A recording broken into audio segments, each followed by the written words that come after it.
गर्मी की शुरुआत इस बार कुछ अलग ही अंदाज में हुई थी।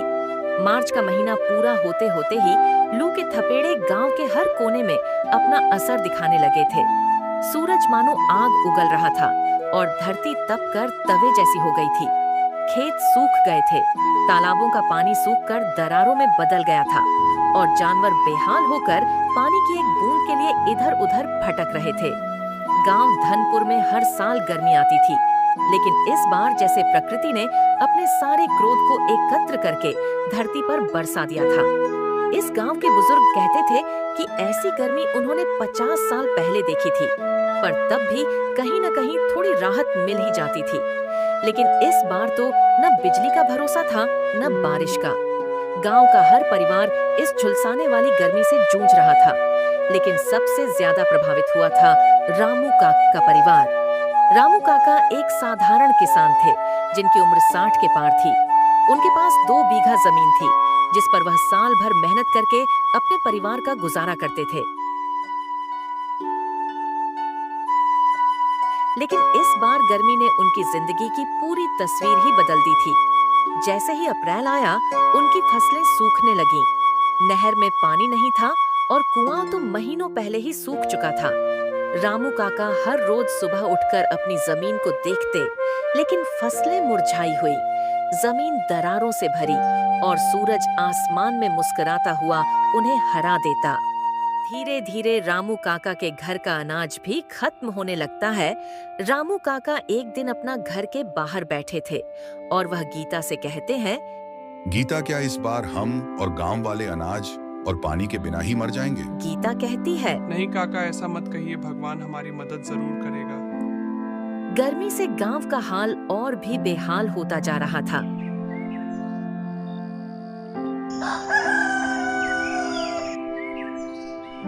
एक दिन गांव के चौपाल पर सभी गांव वाले इकट्ठा होते हैं और इस गर्मी की समस्या से बचने के लिए बातें करने लगते हैं।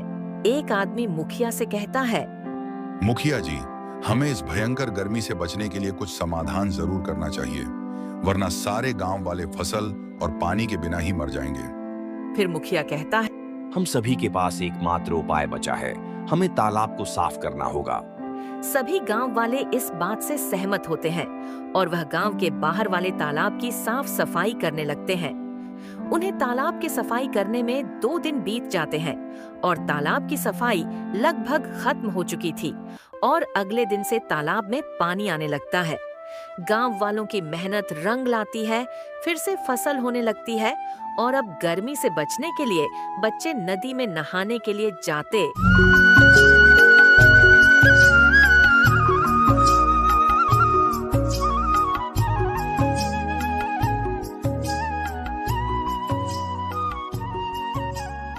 बहुत समय पहले की बात है। एक गांव में रघु नाम का किसान अपनी पत्नी के साथ रहा करता था। वह बहुत गरीब थे। उनके लिए एक दिन का खाना भी जुटाना बहुत मुश्किल था।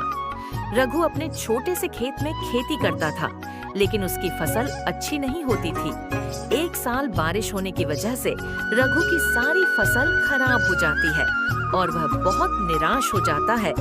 रघु जमींदार से कुछ पैसे उधार लेकर अब की बार फसल बोता है।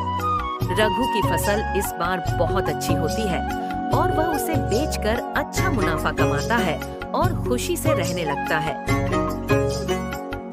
लिए जाते और मस्ती करते। अगर आपको जरा एक लाइक करके चैनल को सब्सक्राइब कीजिए।